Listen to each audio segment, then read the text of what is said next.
Good afternoon, everyone, and welcome to this webinar hosted by the Institution of Mechanical Engineers in collaboration with the Institute of Physics on Clinical Engineering. I am Sam Venat, and I'm going to be your host today. I'm part of the IMechE Biomedical Engineering Division, where I overlook activities for our young members. Today's webinar is part of an annual series of events we run on clinical engineering to highlight the contribution of engineers to healthcare. We also run a competition with the same objective, the Healthcare Technology Student and Early Career Awards, where undergrad, postgrad, and postdoc get to put in their work to leading academics and industry experts.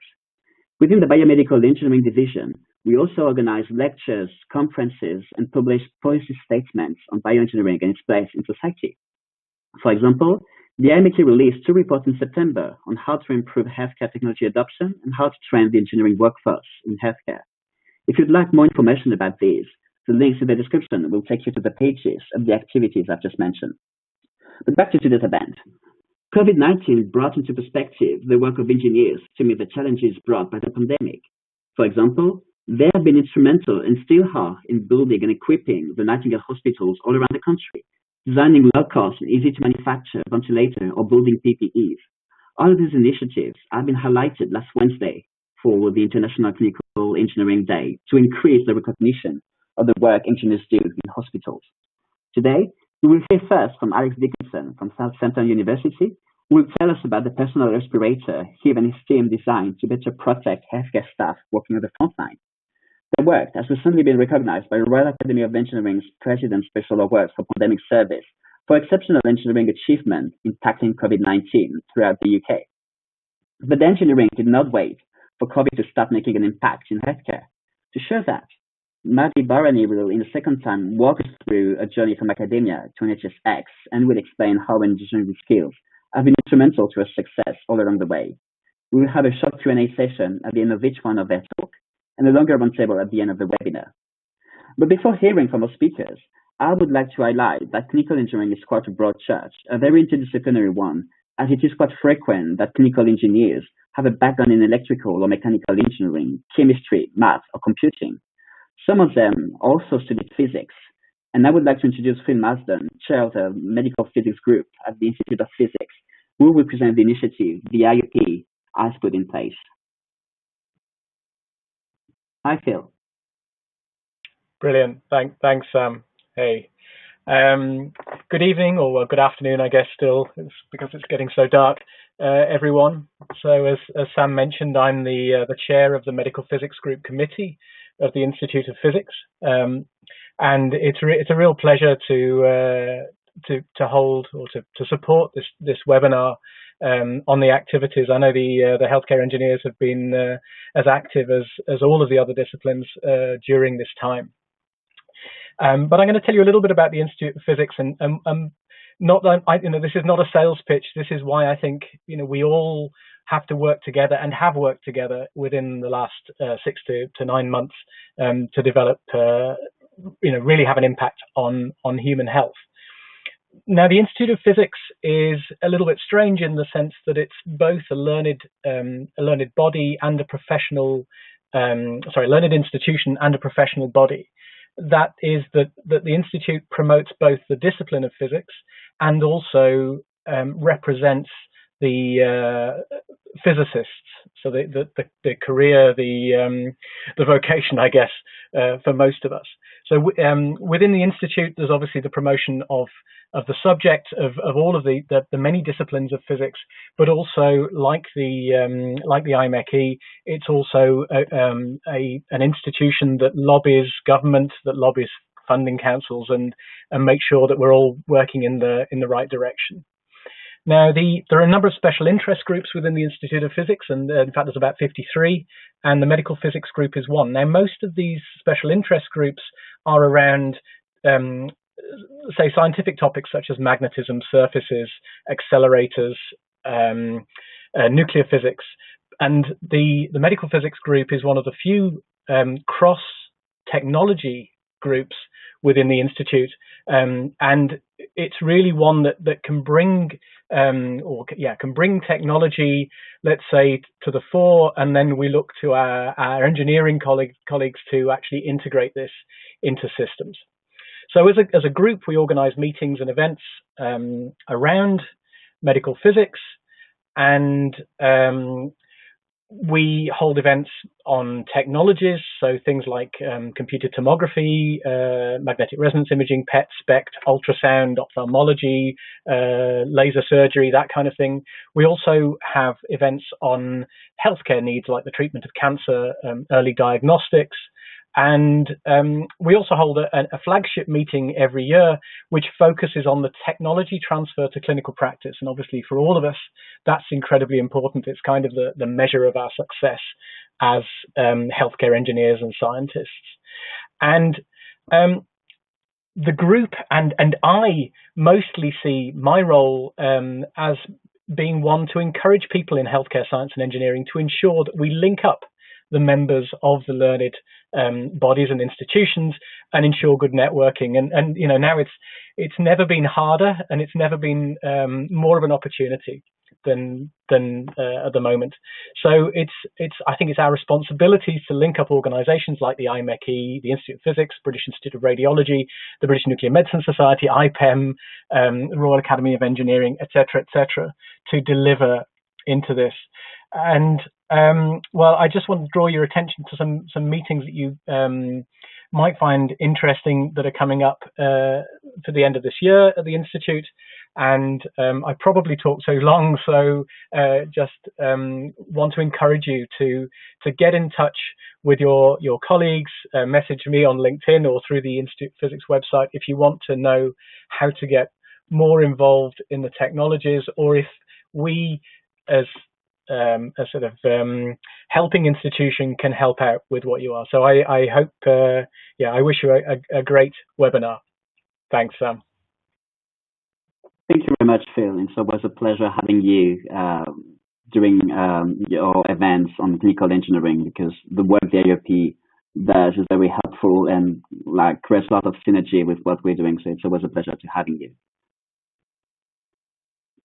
Moving on to the first talk of today, we're delighted to have Alex Dickinson from Southampton University. Hi, Alex. Hi, Sam. Thanks for the kind introduction and the invitation to present today. Sorry, I'm just going to quickly present who you are for our audience. Sure.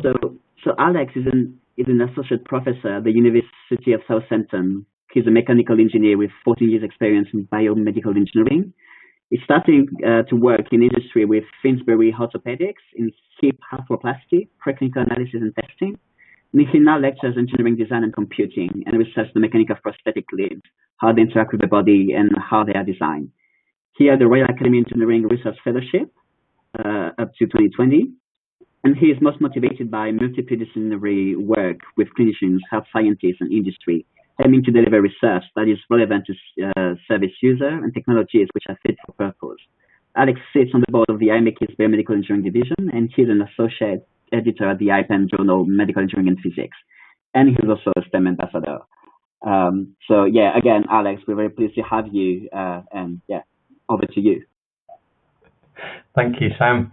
It's an honour to present today. I gave a little bit of an introduction to this project back in April of this year, and it's really nice to come back and tell you a little bit more of what has happened since then.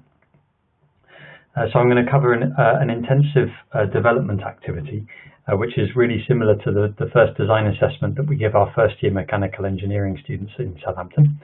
And in fact, we even used the same kinds of materials and facilities that we give them in their intensive design activity instead of exams in their first year. Hopefully what you could hear about today is some issues which other people who might be working on similar projects might encounter, and how we thought we would tackle them, and I'd be delighted to speak to anybody afterwards who has anything of interest. So in early March, the Lancet published an editorial that stated really simply that our healthcare workers are every country's most valuable resource. And I think the last year has shown just how true that is. We saw reports that even in sort of very established countries in Europe with very established healthcare systems, up to 1 in 5 healthcare workers treating COVID cases being infected and making up nearly 10% of the country's cases. And there's a snowball effect around this. So infected healthcare workers leads to significant staff absence and mortality, and then the inability to control so well the public infection levels. Personal and protective equipment plays a crucial role in control programs of pandemics like this, where there isn't yet a vaccination. And there's international evidence that healthcare workers in the past would have received limited PPE provision or training prior to a pandemic, so we would only be provided with it when we know it's a problem. And during the current pandemic, global stock of PPE has been quite low, and in some cases PPE has run out, so that this is there's not the same level of planning that we might have hoped for in advance. There are a really wide range of personal and protective equipment, and especially respiratory protective equipment available.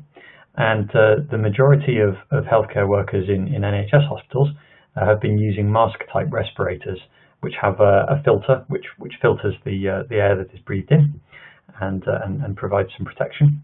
However, for this to be effective, it needs a good seal between the mask and the face to prevent unfiltered air from seeking in around the edges. And the problems are that in order to get that seal, they're quite tight, so they press on the quite vulnerable skin tissue on the face, and they also don't fit all face shapes, so they can't protect against absolutely everything. And indeed, the safety standards that we have for these masks do allow a certain degree of inward air leakage that hasn't been filtered. The other sort of broader issue is certainly at the beginning of the pandemic, where we didn't have such advanced tests, especially where testing was giving false negatives in people who had low viral load, or where it was below the limit of detection if they've been recently exposed.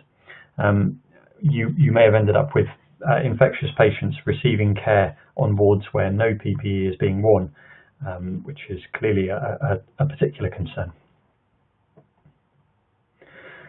So we set out to tackle this challenge. We had a call from our clinical lead, Professor Paul Elkington, late on Monday the 16th of March, and he sent us this sketch. I realised this is the original sketch, or a scan of it. He got in touch with another professor of bioelectronics, Professor Howell Morgan, at the university, and he tried to get together a group of can-do attitude engineers, and somehow my name came up. And so I think I was about the fourth person on the project, and we were approaching Paul's concept of which is building upon the principle of a powered air purifying respirator, or a PAPR. So a device like this would have the potential advantages over mask-type respirators in that you would have lower air leakage, so you have some kind of a hood or a helmet which has a clean filtered air supply pumped into it. You have a higher efficiency of air filtration. There's less effort required in breathing, so you're not breathing through the filter, you have a powered air supply through the filter.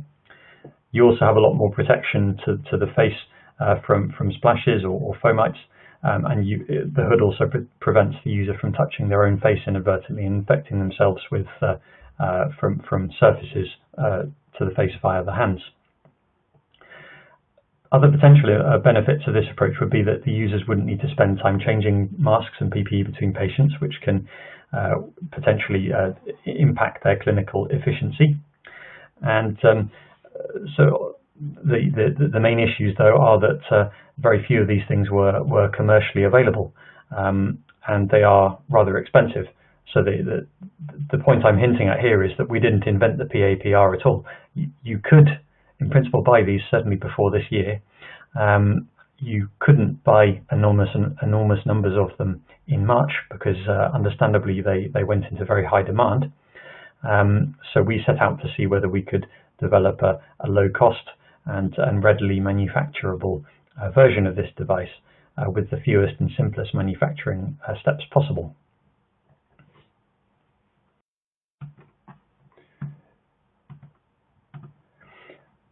So a group of informed potential users gave us some additional requirements based around safety and comfort and communication, and the fact that the health carer's face should be visible to their patients, and so that the devices can be adjustable to fit users with different heights or head sizes. We'd heard that several of the existing designs weren't particularly inclusive technologies. Either they couldn't be appropriately sized for or provided excessive neck muscle fatigue to certain user groups, especially where the mass of the respirator is all mounted on the user's head. Now, unlike some of the other devices which are developed for a really broad range of uses, the stability of this kind of device would need to be particularly high for healthcare workers who might need to be running around a hospital or even sort of bending over and performing CPR on a patient, which is quite an exertional task. So they need to be stable and not move too much. The clinicians suggested the device would ideally have a lifespan over the duration of the pandemic, so that it will be a multiple use device, but a single user device. And then that, we realized, would put restrictions on the materials and assembly methods that we would choose, and to ensure that it would still be functional after serial decontamination, as well as the fact that it would require a protocol for decontamination and removal by somebody with assistance. Because it's recognized that removing, or we call it doffing, PPE is often a very high risk point for accidental contamination. You protect yourself for several hours wearing some PPE, and then anybody who's taken rubber gloves off and realized that they've just moved whatever is on their fingertips onto their wrists where they're removing the gloves, that's the same could potentially happen with a respirator if it's not used in the correct way. I've lost my mouse, sorry. So within 72 hours, we had this first prototype, what we called the PERSO, or the personal respirator, from Southampton. And it's relatively small in the middle of the picture, but we've got various bits of the various features in the system around it. So what we have is a HEPA filter, which is on the bottom right-hand corner, very much like what you would find in a vacuum cleaner or a dehumidifier. And in theory, that should capture the most common sort of fomite or droplet-sized sizes, which are produced when you cough or sneeze or talk, as well as in theory capturing the smaller individual virion or virus particles. And there are a range of different HEPA standards, so we tested several different grades. Next to the filter, we have a centrifugal fan, and then we have a flexible pipe which goes up to a headset. And in this case, it was made from an adjustable head harness, which came from a protective brow guard, or you could use a hard hat or something similar.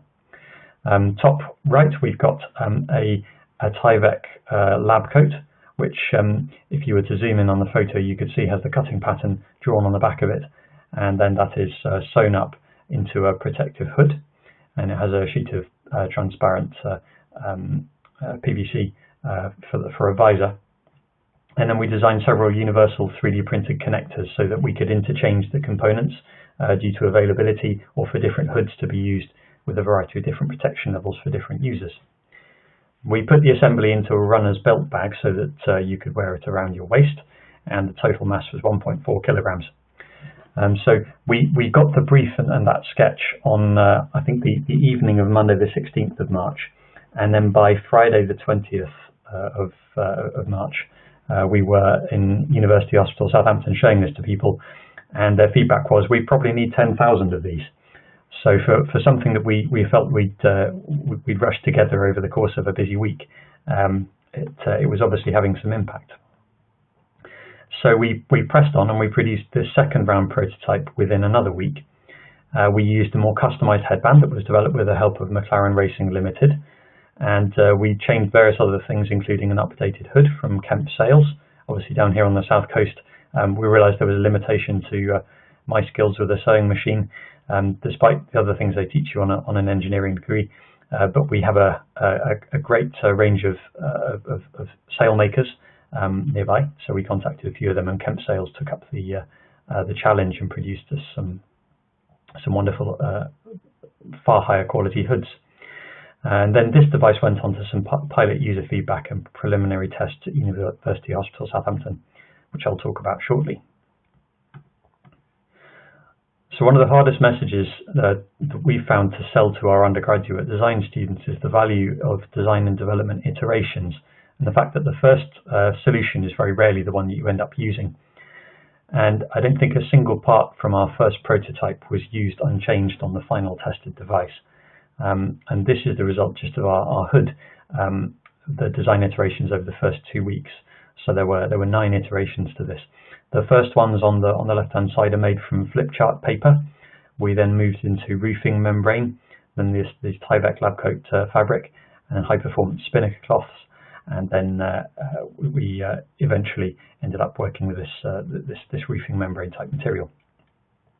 We pushed the breather tube decision even quite late in the design process because we thought it's only a tube, but actually that was one of the most difficult decisions to make, to consider the mass of the device and its flexibility so as not to strain the neck muscles or impinge the user's head movement, its diameter versus airflow, and prevention of collapse if it was pressed.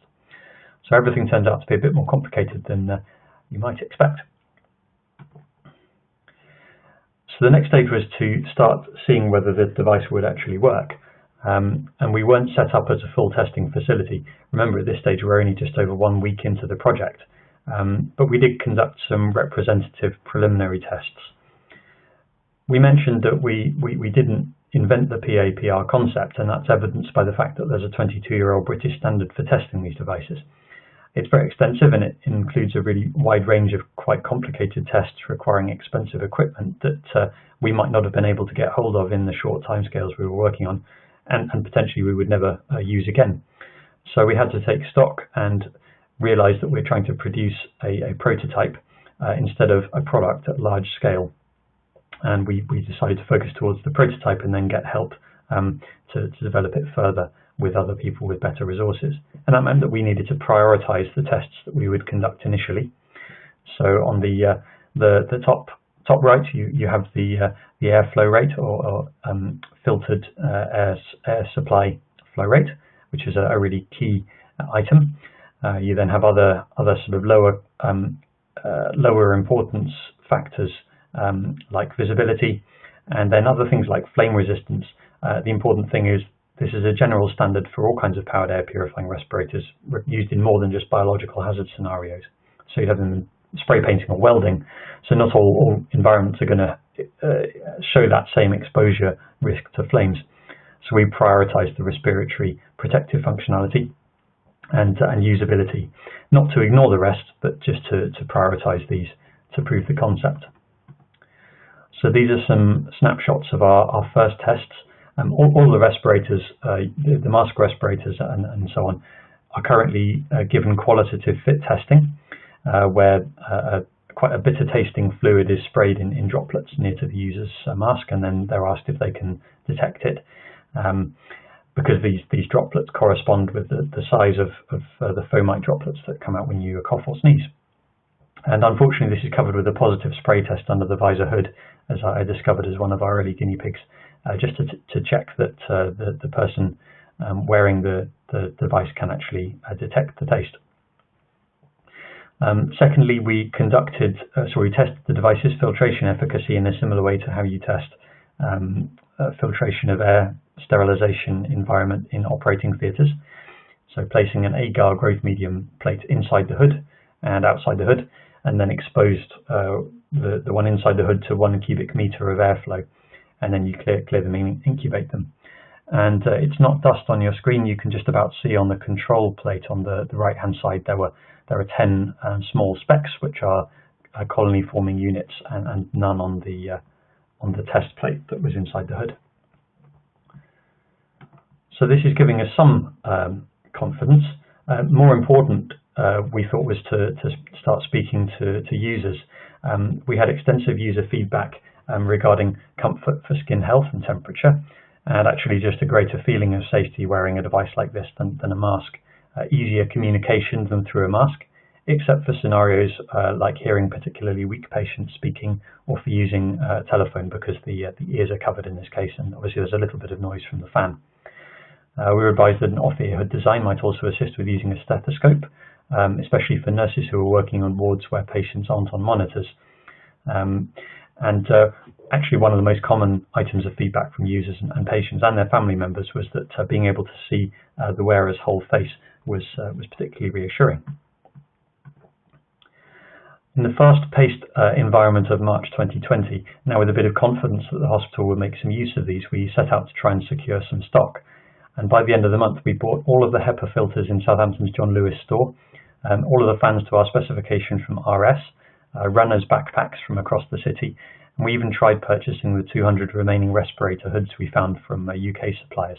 So the yellow highlighted lines up there is Professor Elkington's credit card bill that reassuringly was almost completely refunded as they had sold out. But we did receive one hood, which was useful for the design study.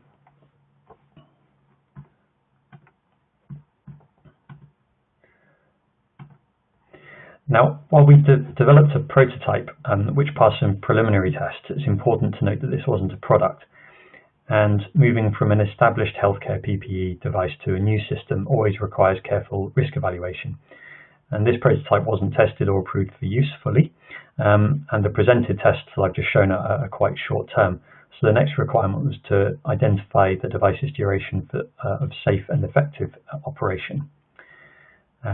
We also tried to avoid directly replicating any existing devices, as there might be intellectual property risks around reverse engineering and commercially available PPE or ventilators or other such devices. And even though there might be bad publicity around IP owners prosecuting people who are just trying to help during the pandemic, we don't know how long this would go on for, and situations like that might fade longer term. So we did have to make some IP considerations. As a university, we recognised the need to bring in industrial partners to support with our verification testing and quality assurance and scaled up production. So we made a first partnership with Bainham's on behalf of Indo Lighting, and that led to the order of the first 5,000 of these respirators to University Hospital Southampton, many of which were delivered and deployed during the first wave of the pandemic in this country. So we wanted to try and maximise the benefit and reach of the technology, so we published an open specification paper for the device on Engineering Archive, Eng Archive, and later we made the full design open source. And in the last fortnight, we've released a second open source design, which is the PERSO flat pack, which can be manufactured using a drone motor, speed controller and battery, one 3D printed component, and everything else is laser cut from polypropylene rubber bag or sheet, or a tuftain polyurethane sheet for the visor. And the idea here is to start considering how we might supply devices to low resource settings, which might be locally manufactured or produced in bulk here and shipped flat packed to be assembled in places in need. Considering intellectual property, potentially releasing open source designs, one might be exposed to secondary infringement even if we're not selling anything. We sought some advice from patent attorneys around this and learned that it's still considered commercial use if someone uses your free device instead of purchasing the patented device. So even with our grey area around the fact that commercially available devices were not available at the time, the designs that we would publish would be out there forever. So we did our best due diligence, and we searched the patent literature to see when the concepts or features involved in our designs had been patented. And we found enough confidence from the patent prior art literature that everything we thought that we were using was expired prior art, so more than 20 years old. Our legal department and our external advisors did a very important job of highlighting these key risks, but it was important not to let them stop the project. We had to find a way to remove the largest risks and minimise the likelihood and impact of those we couldn't remove, and keep in mind that it would be far more unethical to be paralysed by the risks and not find a way to deliver the devices. We had to remember the motivation for starting the project was that there were and there will continue to be many healthcare workers treating people with COVID-19 without any PPE at all. So we're particularly proud to partner with Bainham's and deliver the first batch of PERSOs to University Hospital Southampton, where they took up roost in one of our lecture theatres, as you can see here.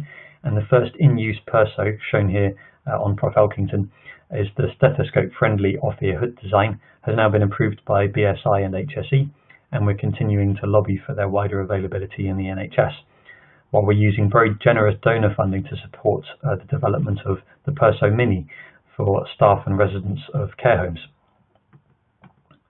In the same way, we're working with our partners to achieve nationwide availability.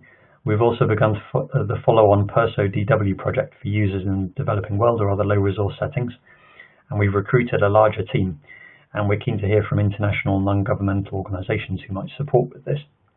We've seen great working prototypes developed in several countries, including this purple device in Bangladesh, which is meeting most of the technical requirements, and particular excitement from Universidad de los Andes in Colombia, who created a multidisciplinary team including extensive product design to make this a more minimal and comfortable and even less intimidating device. And they've got a video of their development on YouTube, which is definitely worth a watch. So I'd like to thank you all very much indeed for listening. Before finishing, we should acknowledge our industrial partners, McLaren Racing, for their support on prototyping, both Indo Lighting and Kemp Sales, without whom this project would have remained just a prototype. I've got very, very many co-authors to thank who are all photographed on this screen. This was a very large team of people who've been involved, working throughout nights and weekends, and I'm just one contributor to that team. I'd also like to thank our PERSO users and the wonderful healthcare workers across University Hospital Southampton, many of whom have shared these photos on social media. They looked after our local population in the first wave and are now busy continuing to provide care in such difficult and stressful circumstances, and we're all extremely proud of them. There are a few more irreverent images shared on social media, which are all part of our story. These various things we've been compared to. Apart from flicking quickly through a disclaimer and warning that I'd be encouraged to share with you, I'd just like to end there and thank Sam for inviting me to bring you up to date. And I'd love to answer any questions that you have or share more information with anybody who'd like to get in contact. Thank you very much. Thank you very much, Alex. That was really fascinating. Showing all the journey from conception to creating it and expanding into the clinics and then in the world. It's really a great piece of engineering that you've just presented. So for our audience, you should be able to ask questions if you want in a box, and so we're gonna spend some time, like 3-4 minutes, asking them to Alex if you have some. Since so far we don't have any, I think I'm just curious, Alex. So you've mentioned that it's a huge team effort. The creation of those devices. Could you just walk us through how did you guys divide the task that led to the creation of your prototype? That's a very good question. I think we started as a relatively small team, and we were a respiratory clinician, some electronic engineers, 2 mechanical engineers. So first of all, I encouraged the team to contact a great mechanical engineering colleague who has a small manufacturing company that he works on weekends with a mill and lathe in his parents' shed. So we needed manufacturing skills. I think we were a relatively organic team, so when we were a small team like that, the fact that we had electronics manufacturing and materials was useful. But I think also we were aware that we all had things that we could offer, but it was just sharing what those were was quite important. So I was sitting in early meetings thinking I'm not really sure how I would specify a fan or a motor to go through a HEPA filter. But thankfully we had some good electronic engineers who could look after that. They're sitting there thinking, how on earth, somebody's got to get a sewing machine out and start stitching these things up, and I don't know where to begin. And I was thinking, well, that sounds fairly easy. Surely that's not a valid contribution. Just sharing our skills, and I think valuing the various things we do were useful. Okay, I guess. Oh, could I have one more thing? I think I was Yeah, so later on, having project managers involved who helped us coordinate properly with all the local companies who were interested in helping. There was an enormous organisation task associated with that. So not being able to. So we were physically making prototypes for a large part of the first week as well as developing it. So actually having some organisation skills as well was very important. So we're grateful for our Institute for Life Sciences for helping to support with the management of the project too. Okay, we have three quick questions. The first one is from Bill McQueen, who was asking if there's a seal around one's neck. It's a good question. So the way these respirators work is that they provide positive pressure inside the hood. So if you look at the specification of the airflow rate requirement, you'd think 170 litres per minute sounds obscenely high, but it's a lot like an operating theatre. So you're providing a positive airflow into the hood so that in spite of the wearer's breathing, you will always be ensuring that there's a net airflow out of the hood. So by doing this, you can have perforations in the stitching around the hood. You could even have a porous fabric like the breather membrane. The more important thing is having protection against splashes and the particulate contaminants. Okay. And then we have two follow-up questions from Diego Geraldez. The first one, he's asking if there's a regulatory approval what kind of regulatory approval have you obtained for this device? And the follow-up question is, do you have any data on infection rates of users? So the regulatory approval for the Bainham's developed version of the prototype has been granted by the British Standards Institute and then recognised by HSE. I missed, so the prototype is still a prototype. So that's the purpose for the big warning and disclaimer. So we can't pretend that that's been fully proven. But the idea is we're sharing the design so that other people could go on and test them in their own against their own standards requirements. I missed the second part of the question. Is that Diogo? Oh, do you have any data on infection rate of users? Yeah.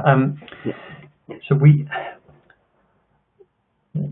don't have a very easily controlled way of testing that. We could look at the infection rates in University Hospital Southampton and compare to surrounding hospitals, but it wouldn't be a very strong control because we don't know if there would be different infection rates in those different areas, so very different patient cohorts. It would also be slightly unethical for us to withhold respirators from half of the staff to have a control group. So unfortunately, that's not something we can test very easily. But I think that there is some work to look at other usability aspects longer term to see whether there are other discomfort-related factors which may be prevented with this kind of device. All right, very interesting. So thank you very much, Alex, for giving us an update on your work. I think we can now move on to, so there will be a roundtable if there's some more question at the end with both Alex, Maddie, and Phil. So I think we can move on to Maddie. So I'm just going to upload her slide. So hopefully now it should be on. So I think I should just first introduce Maddie. So Maddie Bowman is an experienced chartered engineer and healthcare scientist who's worked across both academia and the healthcare sectors. She achieved a PhD from Imperial College London, and after completing a postdoctoral research project, she moved to the NHS in 2016. She used her engineering mindset to have an impact on management and governance of medical devices across Guy's St Thomas's Hospital. Her passion for improving patient care encouraged her to move into a more national role in the NHS. Currently, Maddie is part of the innovation development team in the Chief Digital Office team at NHSX. So this is another way to say that she's been very busy over the last few weeks. She's using her engineering skill sets to support digital transformation of the NHS and social care. Hi, Maddie. We're really delighted to have you present today. How are you? Hi, Sam. Thank you so much for the great and comprehensive introduction. So I don't think I need to introduce myself again. Good afternoon, everyone. And I'm delighted to be here today to talk about my experiences across both academia and also healthcare. I'm not sure if my slides are up yet. What I would like to do in my presentation is quite different to Alex's presentation. I want to give you guys an idea about what clinical engineers do in the NHS, and also give you a brief idea about what was my role during COVID-19 response. As I mentioned, I am part of Chief Digital Office team at NHSX, and I deliver and lead on number of digital and transformational programs across the NHS. So in my first slide, I wanted to give you I know that we have some technical difficulty. Oh, great, fantastic, it's there. I just want to give you a brief overview of my journey, even though Sam has explained it. So I started in 2010 doing a PhD degree at Imperial College, and in 2013 I started my postdoctorate project at Royal Veterinary College, and I moved back to Imperial to continue on that on completely different project. In 2016, I transitioned from academia to healthcare by joining the Clinical Engineering Department at Guy's and St Thomas's Hospital. After 3 great years, I decided that it's time for me to move from operational level to a more strategical level at NHS England and NHS Improvement. And by mid-2020, I moved into NHSX to lead on a digital innovation program across England. So if we go to the next slide, I thought it would be a great introduction just to tell you guys a little bit about my projects in the academia. During my PhD, the picture on your left side, I worked at the motion capture lab at Imperial College to study the pelvic movement, and I developed a new methodology to improve the reliability and repeatability of measuring pelvic movement. And during my first postdoc at Royal Veterinary College, I studied the evolution of early tetrapods by developing musculoskeletal model using salamanders. This is the picture in the middle. I don't know if you can see the salamanders in my hands, but that was an amazing project. After 2 years, I moved back to Imperial. I missed working with humans, so I started to study and developing a musculoskeletal model for wrist and hands for patients who suffers from arthritis, which is the picture on your right-hand side. It's a gait lab in the Imperial College. So after spending 5 great years in academia, I really wanted to move into healthcare. I was passionate about medical equipment, and I wanted to know how it feels to work in the hospital setting. So that's when I decided that maybe it's time for me to move into medical equipment management. So if we go to the next slide, I joined the clinical engineering department as a clinical engineer, and I was trained and qualified to design, evaluate, regulate, and manage medical devices. I was responsible to manage over 65,000 medical devices across the hospital, as well as helping to develop our hospital policies and strategy to improve and ensure patient safety, and also to optimize healthcare delivery. In my next slide, what I have done, I have summarized all the areas that I was involved in during my 3 years at Guy's and St Thomas's. So I had many opportunities to work across different projects, including managing equipment throughout their life cycle, which means from the time that we purchase an equipment to its disposal. I advised a number of departments across the hospital on their medical device related inquiries, and I was also involved in capital improvement program as well as financial forecasting for equipment replacement. I also had the opportunity to lead on a number of different teams to design and develop different medical devices, and I also acted as medical device safety officer. As medical device safety officer, my responsibility was to investigate any adverse incident that was related to the medical equipment and I had to go through a thorough root cause analysis methodology to understand why that incident has happened and how we can mitigate to safeguard patients and staff. So in my next slide, I have two great examples. They are quite different, so I thought it's good to give you a broad overview of what you can do as a clinical engineer. So on your left-hand side, the first picture shows the inside of an ambulance cabin. This ambulance was newly purchased, but unfortunately, we weren't able to activate its fogging system to disinfect the internal of the cabin and also the medical equipment. So the issue with the fogging system was the fact that this fogging solution was incompatible with our medical devices and the material used within the ambulance. That meant, if activated, there was a chance of affecting the mechanical integrity of the devices. So my role as the clinical engineer was to do a thorough risk assessment using scenario analysis methods to understand the extent of damage and also to advise on options available to the nurses and clinicians.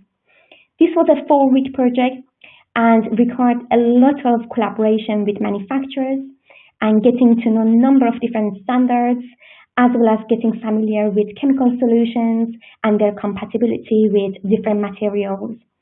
So at the end, we managed to propose 2 options to the end user, so they can start initiating the whole disinfecting procedure. So this was an advisory role, which was a great, I think it's a great, fantastic project to do as a clinical engineer. And my next example is more technical. So on the right side, you can see a neonatal intensive care unit trolley.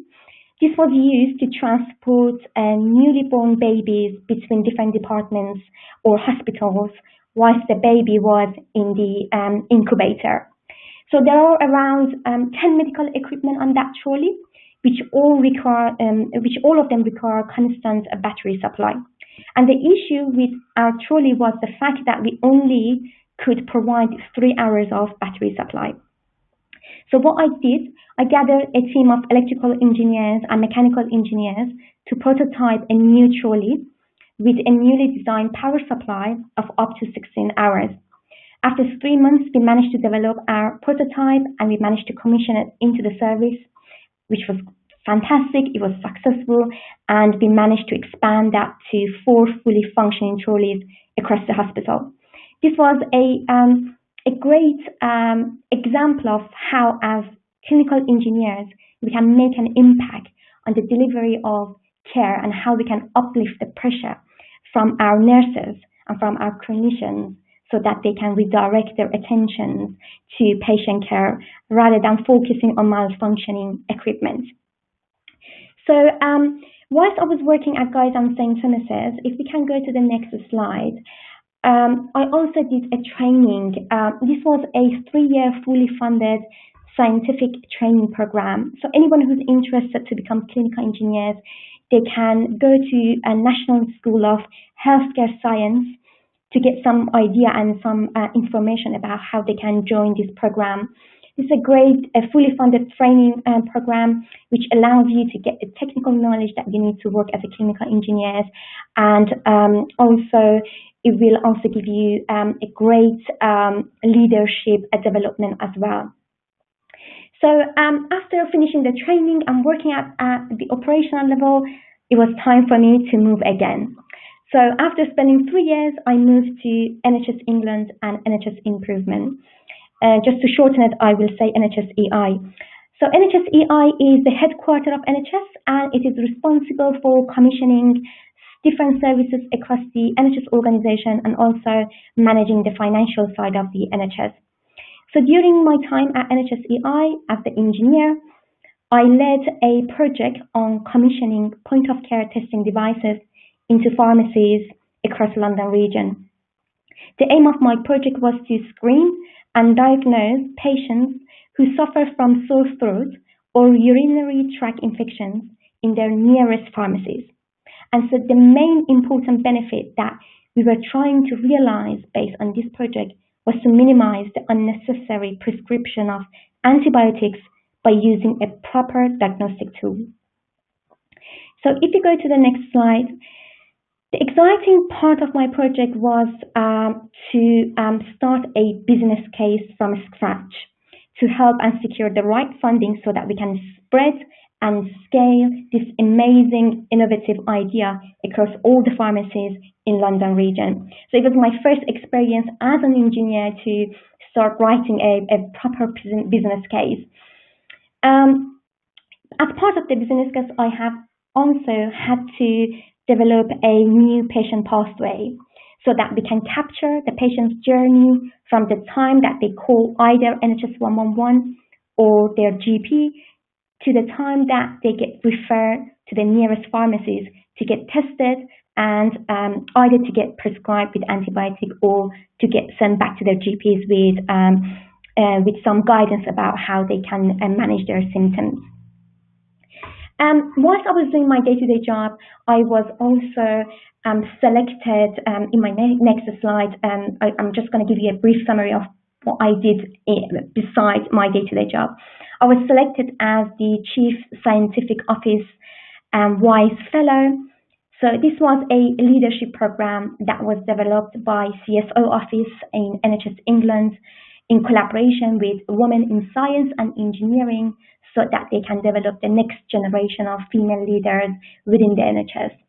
So this was a fantastic leadership program which exposed me to many female leaders across the NHS and also helped me to collaborate and work with WISE and also with girls and students who are very interested to become engineers and scientists. In mid-2020, it was time for me again to move to a new role. So I moved to the NHSX and I joined the Chief Digital Office team. And the NHSX is a new entity in the NHS.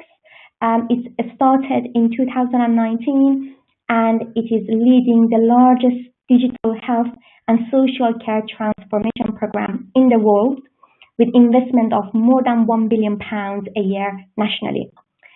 So far, I have been involved in two amazing projects. One was about automation in the NHS, and the second one was about digital health and remote monitoring of patients who suffered from COVID-19. So the first one, if we go to the next slide, so the first project that I did was the automation. So you can see on the right hand side is a picture of me. It's a blog that I publish about what I have done in terms of robotic process automation. So if you are interested, you can go to NHSX's website and have a read. So in my first couple of months, I looked into robotic process automation. Robotic process automation is software that automates any repetitive and or mundane tasks so that staff can redirect their expertise to more value-added work and also improve productivity in the NHS. So this technology also increases the staff satisfaction because they don't need to do admin work anymore, and also it decreases clinical risk by removing human intervention. There are a number of examples across the NHS that we have used robotic process automation during the first phase of COVID-19. For example, we used this automation to automate the booking of antibody testing for staff across the NHS and social care, which meant we saved, on average, around 52 hours of admin work per day. We also used this technology to automate the monitoring of oxygen level and supply across the number of hospitals. As you might be aware, many patients who suffer from COVID-19 or have respiratory symptoms, they require constant oxygen supply. So therefore, it was very essential for us to be able to monitor our oxygen supply level 24/7, which without these virtual robots, this would have been not impossible. This would have been not possible. So RPA not only reduces reliance on human intervention, but also it provides 100% accurate data, and we managed to save around 15 hours of capacity as well. It's okay, Sam, you can move on to the next one. So my second project, which is more interesting, and it is about COVID-19 second wave. I'm currently providing support to the NHS organizations and local system to rapidly implement remote monitoring solutions using a number of technologies. So this remote monitoring, which is also called virtual wards, allows the clinician to continuously monitor patients who are tested positive for COVID-19 and or suffer from long-term conditions and they have to shield at home.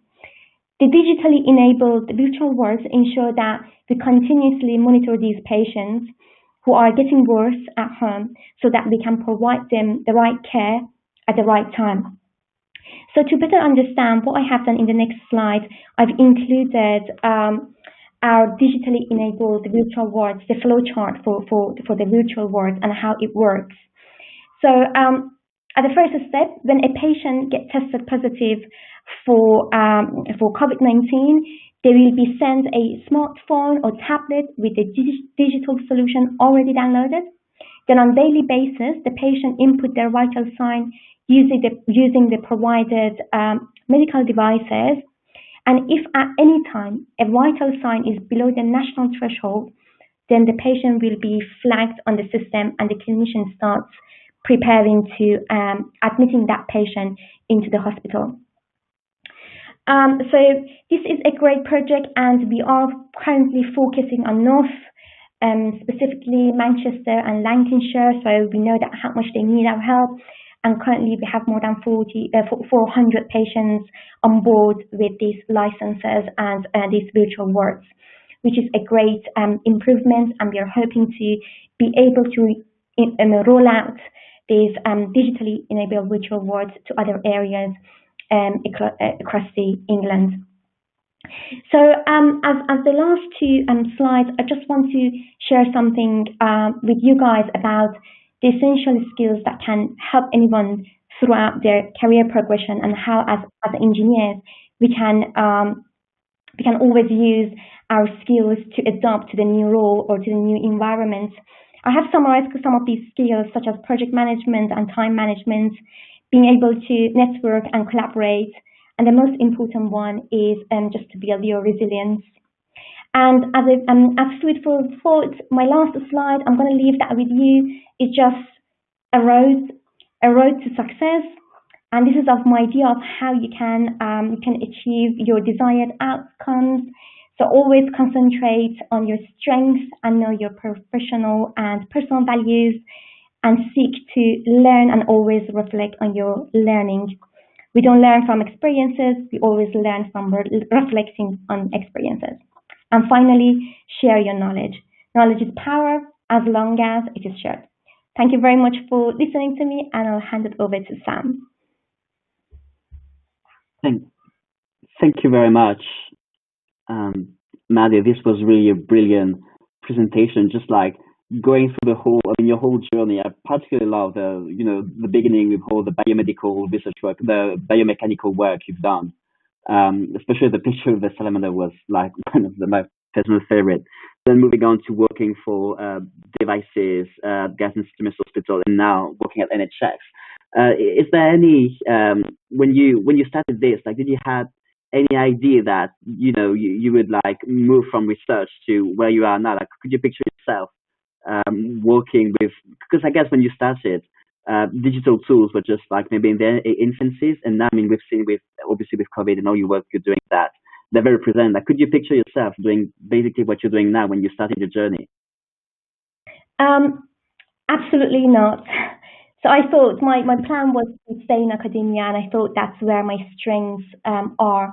However, I guess by experiences and getting to know myself better and knowing my strengths and my weaknesses, I think that's why I did all those moves, and every step of the way I learned something new about myself. So I did not plan my career journey. Most of the time it happened. I had some idea of what I want to achieve, and I always were passionate and quite enthusiastic about medical devices. I did a MSc degree in medical physics, so I was interested, but not as a career. But it just happened that I managed to go into the NHS and I managed to gain all the experiences that I have now. But no, I didn't decide to end up in the NHS or healthcare or even work with digital solutions. But it was just based on getting to know myself and reflecting on my learning. Brilliant. I think that there's a few questions coming in the chat, but being conscious of time, maybe I think we could try to treat them in the roundtable with Alex. So if Alex could come back up. I think one of the first question we're having, for example, is both of you, like if you had to do for Alex your prototype, and for Maddie the whole flow chart and the whole process you described, how would you do things differently? Maybe if Maddie wants to go first.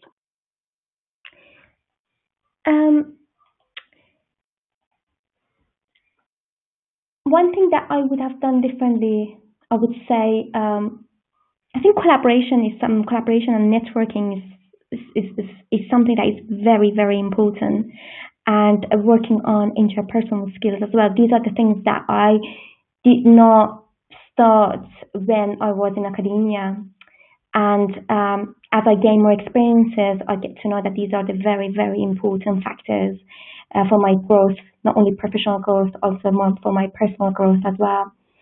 And I think if I go back, that's the only thing that I would do differently, and I would try to improve my interpersonal skills, my intelligence, emotional intelligence, as well as just collaborating and networking, expanding on my network and gaining experience, which allows you to gain experience across different professional boundaries.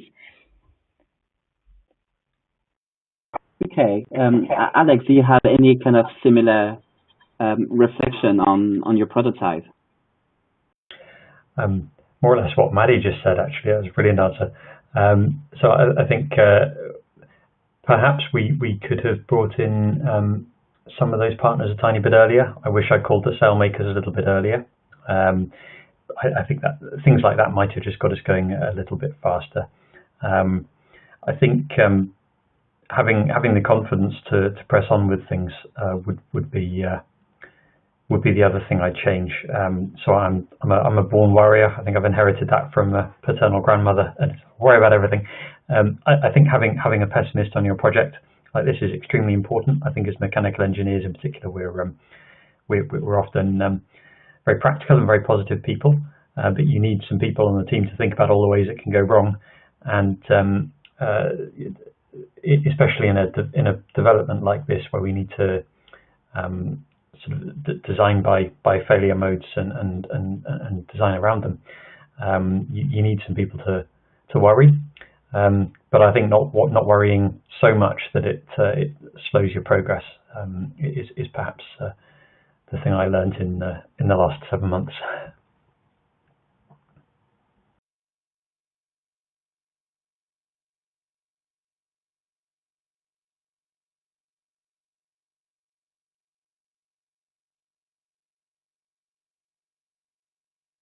Are you still there, Sam?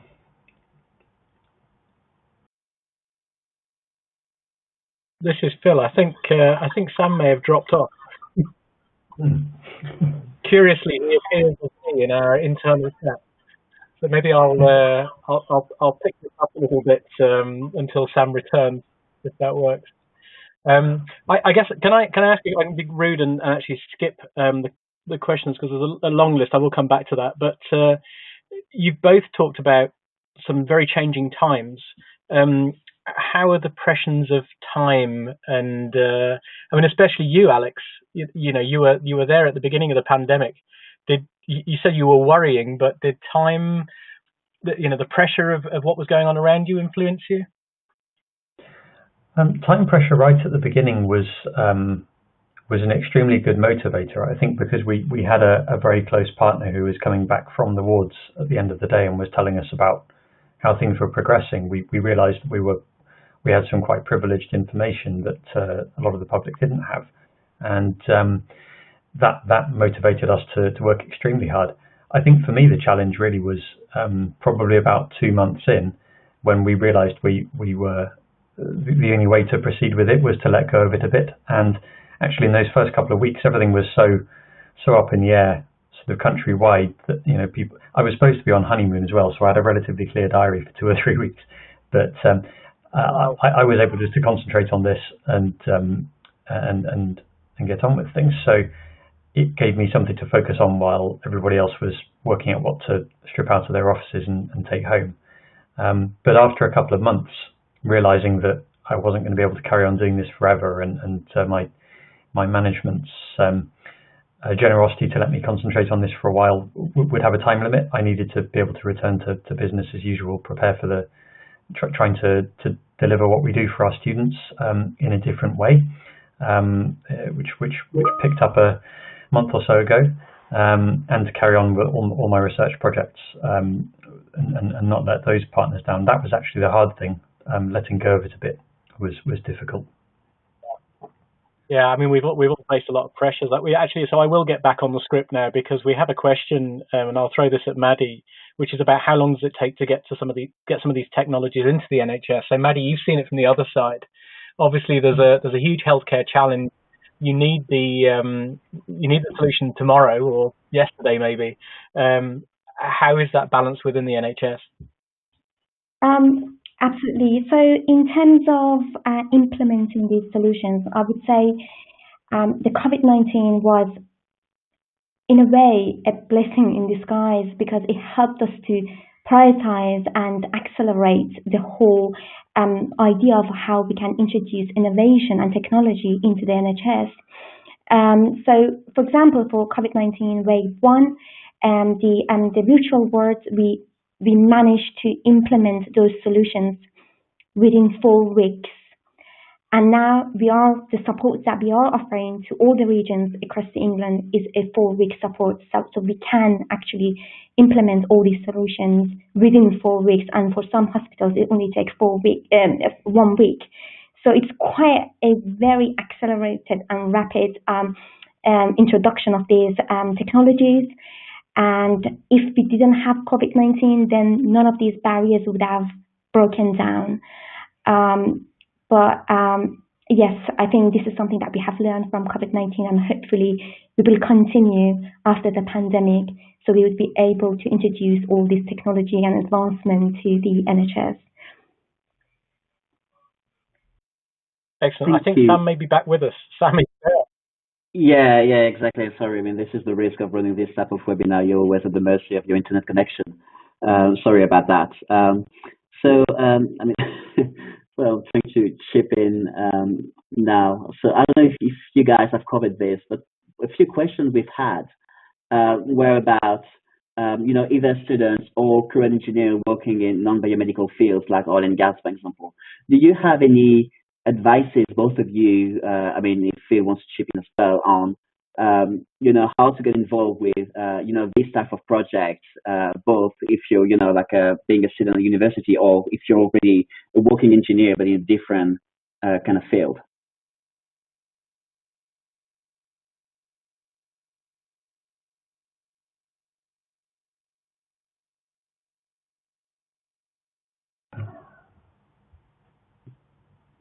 Alex, apparently not, but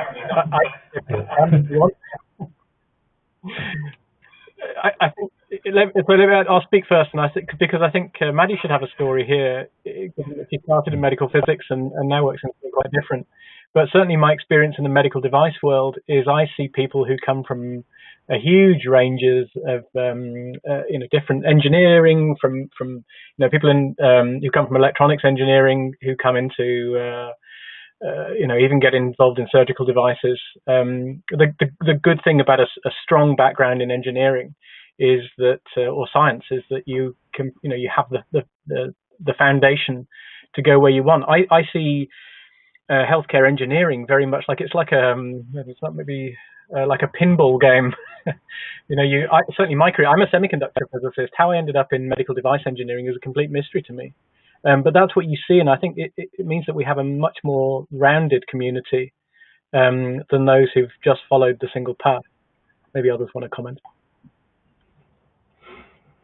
Yeah, quite agree. I mean, I think what got me into medical engineering in the first place was as an undergrad mechanical engineering student, single-minded to work in motorsport, and I got a medical device dissertation project as a last choice from the list, and discovered that actually we know far less about many of these things than we do in aerospace or automotive, or some of perhaps the more traditional graduate destinations for mechanical engineering trainees. And actually, the example that you've got, oil and gas, if you're looking at undersea drilling, you're working in extremely corrosive environments, very, very abrasive conditions, and things that are very expensive if you have to stop drilling and pull it up to the surface and have a look at it. Very, very similar technical challenges to what you're dealing with in the bearings and hip replacements that can't fail and can't release particulate debris and so on. So yeah, there are some tremendously transferable skills and some big challenges still to be solved. So that's what motivated me, certainly.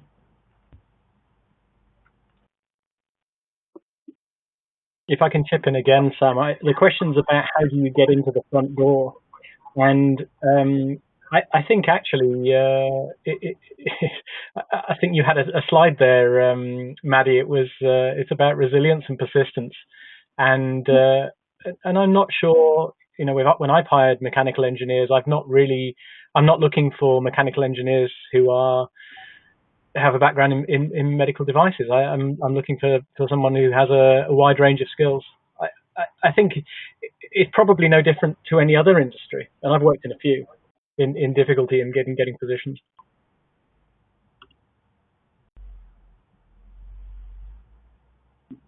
Maddie, any comment on that? Yes, absolutely. I do agree with everyone on that. So we all, as engineers, we all share the same set of skill sets. We have this process-driven mindset, and which you can use anywhere. And the technical skills is something that you can always learn on the job, but having that diversity and versatility of working across engineering, I think this is actually useful for moving to medical engineering field as well. So I don't think there is anything there to stop you. It's just the fact that you should not give up. And but I'm sure that there are opportunities out there, 100%. Very good. I think we just have time for like a couple more questions. For all of you, I think like you've all like presented, you know, like brilliant example of, you know, how engineering has been able to help in those quite daunting times. Is there like, what are your thoughts on, you know, going forward? What is going to be the role of engineering, you know, in healthcare in general? Because these are really, we've just like talked about a couple examples with your work, but there's also lots of other initiatives, you know, where engineers been on the front line helping clinical staff. Do you guys see like any lesson that we're going to draw from those times?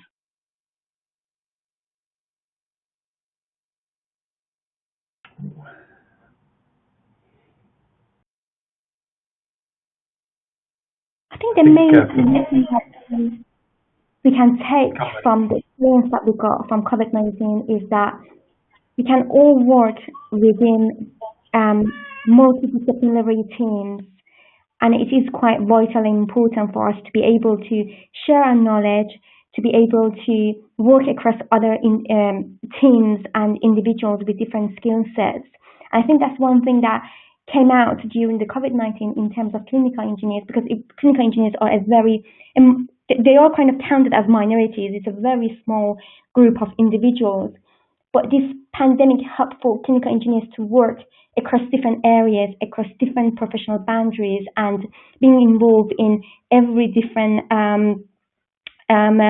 work with many different teams and individuals. And I think this is something that we can learn from that we can work with any team and any individuals. And I think that's the biggest lesson for us as well. Yeah, I think you're totally right. Alex, do you have any additional comment on that? Yeah, I think I think we're probably going to be in this for a while. So I think the need for medical engineers is not going to go away. I think I'm particularly interested in the data analysis. So we're looking from device developments like this. We still have to meet the same standards and demonstrate the same safety as we ever did, but we have to expedite some of these things. And the same with data. Actually, think about how cautious we've been about sharing data in the past, and now how actually we're going to need to be a bit more trusting with our data in some ways, or demonstrate the proper use of our data for a data user, so that we can really understand how these interventions are working, and how we can prevent further infection. I think that there are great benefits to that, to all kinds of healthcare interventions beyond COVID. I think that's a great opportunity for the next 10 years or so. So I think that's what I hope will be contributing. Brilliant. That's good to see some optimism. Thanks, Alex, for that. Phil, on the side of medical physics, medical devices, do you see any clear takeaway from the different COVID waves we're experiencing? I think it's impacted. So our community is really siloed into three. We have much like the engineers, there are the clinical scientists, those people who are on the ground, and as Maddie says, certainly my colleagues have really stood out and gone the extra yard to deliver situations, things like radiation therapy within the pandemic. Cancer doesn't stop, and it's really extraordinary. Remote radiology.